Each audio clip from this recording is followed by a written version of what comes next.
Alors, donc, dans l'amusement, vous vous apprêtez à augmenter à nouveau le coût de la vie. C'est ce que ça veut dire.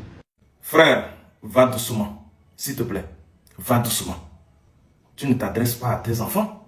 Le respect avant tout. Attention, il ne faut pas déraper. Il ne faut pas dégamer. Après tout, c'est pour entrer dans l'activisme politique. Et ça donne autre chose. C'est comme ça que vous faites. Après, c'est pour finir par entrer en conflit avec les lois, se retrouver nez à nez face aux situations litigieuses et prendre la poudre d'escampette. Et on devient encore beaucoup plus difficilement gérable. S'il te plaît, va doucement. Même le président du conseil, son excellence M. Faure Eswatini Gnassingbé, qui a toutes les commandes du pays en main, ne nous parle jamais comme ça. Il nous respecte. Il choisit bien ses mots. Et même le ton est toujours bien travaillé. Parce qu'il a beaucoup de respect pour nous. Pourquoi vous vous permettez de parler comme ça? Si je ne me trompe pas, vous êtes un média indépendant qui est censé être neutre. Alors, où est la neutralité dans votre travail? Vous prenez position? Vous vous attaquez aux gens? C'est pas bon. Et à ce que je sache, vous êtes un journaliste. Si tel est le cas, votre rôle c'est quoi? C'est à moi de vous apprendre votre travail? À part informer, est-ce que votre rôle consiste à instrumentaliser et à inciter? Ce que vous venez de faire, c'est rien d'autre que de l'incitation. Il faut tout simplement informer. Vous venez d'apprendre ou bien il y a des rumeurs qui disent qu'il y aura augmentation du prix du carburant.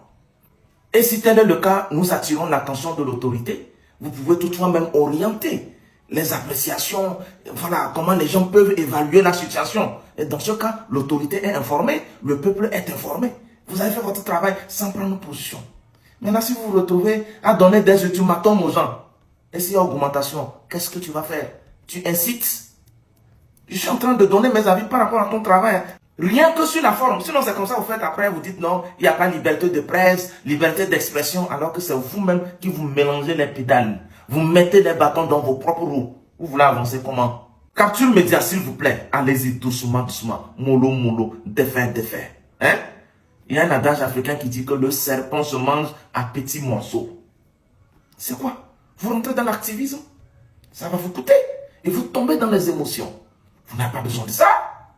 Parfois, quand vous faites de très belles sorties avec de bonnes dénonciations socio-économiques, je fais des collages. Je soutiens. Je me joins à vous. Mais quand vous rentrez dans l'activisme politique, vous voulez quoi? On ne peut pas vous soutenir dans cette démarche. Ça ne fonctionne pas du tout comme ça. S'il vous plaît, ressaisissez-vous. Ne tombez pas surtout dans l'émotion. Tenez-vous bien. Pensez-vous qu'il y a un président et des autorités qui ont intérêt à diriger un peuple qui mène une vie chère? Non. À ce que je sache, travailler objectivement de sorte à réduire le coût de la vie du peuple ou de nos peuples fait partie des priorités de tous les dirigeants du monde d'ailleurs. Aucun dirigeant au monde n'a intérêt à diriger un peuple qui souffre, un peuple qui traverse une situation difficile ou qui mène une vie chère. Donc s'il vous plaît, mettez de l'eau dans votre vin, allez doucement, posément. Ne diabolisez pas des dirigeants au point de les exposer ou de les rejeter à la vindicte populaire. Ça ne va pas, c'est pas normal. Et ça, c'est pas du journalisme, c'est de l'instrumentalisation. Votre travail, c'est l'information et non l'instrumentalisation, voire l'incitation à la révolte ou je ne sais quoi. À vous aussi d'en déterminer. Après tout, c'est pour dire, oui, vous défendez le régime et pourtant, vous voyez la vérité, mais vous refusez de l'accepter. Toi-même, les gens t'ont taxé d'être un journaliste du régime. Alors, tous ceux qui disent que tu es un journaliste du régime, là, qu'ils viennent t'écouter parler, ils verront la vérité en face. À présent, suivons pour terminer. Déjà, mais vous êtes en train de nous préparer psychologiquement à accepter une énième augmentation du coût du carburant sous prétexte qu'il y a la guerre quelque part. Non, non, c'est une très mauvaise idée. Je vous assure, c'est une très mauvaise idée. Nous avons suffisamment de problèmes pour en rajouter. Déjà, nous n'avons même pas accès à l'électricité comme il le faut. Ça pénalise nos activités. Et c'est vous, vous allez encore augmenter. Oubliez ça en même temps. Votre projet de sensibiliser des gens du nord au sud pour augmenter là, il faut l'avorter en même temps. C'est-à-dire que peu importe ce que vous allez venir dire là, nous n'allons pas accepter. Si je comprends bien, tu t'es basé rien que sur des rumeurs. Et tu commences par donner des ultimatums, des préavis. Comme si tu dirigeais quelqu'un, comme si tu gouvernais, comme tu donnais des ordres. Tu lances des mots d'ordre ou bien c'est quoi?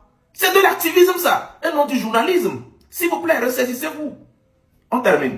Si vous avez besoin d'argent pour renflouer les caisses de l'État, il y a des grands voleurs de la République qui circulent tous les jours. Prenez-les un à un, prenez leurs milliards et on va renflouer les caisses de l'État. Luttons contre la corruption. C'est aussi simple que ça. Il n'est pas question pour nous, pauvres populations, aujourd'hui, d'accepter une énième augmentation du coût de la vie. Oubliez ça.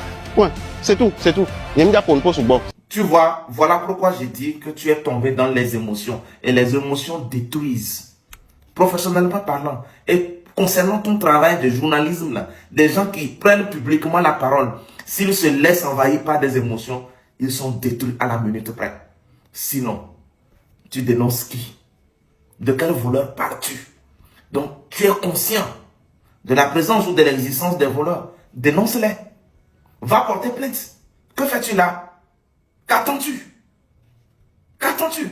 Rassemble les preuves, réunis des dossiers aussi solides, soutenables, va porter plainte ou apporte-les devant l'autorité compétente, saisis un juge d'instruction ou un procureur, fais entendre les choses et puis on va avancer. On ne peut pas spéculer en tant que journaliste. C'est de la pure spéculation. Et ça là, ça rentre dans l'incitation. Et c'est de l'activisme politique. Ressaisissez-vous. Pour terminer, au fond, je ne suis pas contre toi. Personne ne peut être content que l'augmentation du prix du carburant ait lieu. Dans tous les cas, ça n'arrangera personne. Ça n'arrangera personne. Mais il faut savoir parler. Dans la vie, quoi qu'il en soit, quelles que soient les situations, peu importe nos objectifs et nos visions, il faut toujours savoir parler. C'est la clé et c'est extrêmement fondamental. Togolais, viens, bâtissons la cité.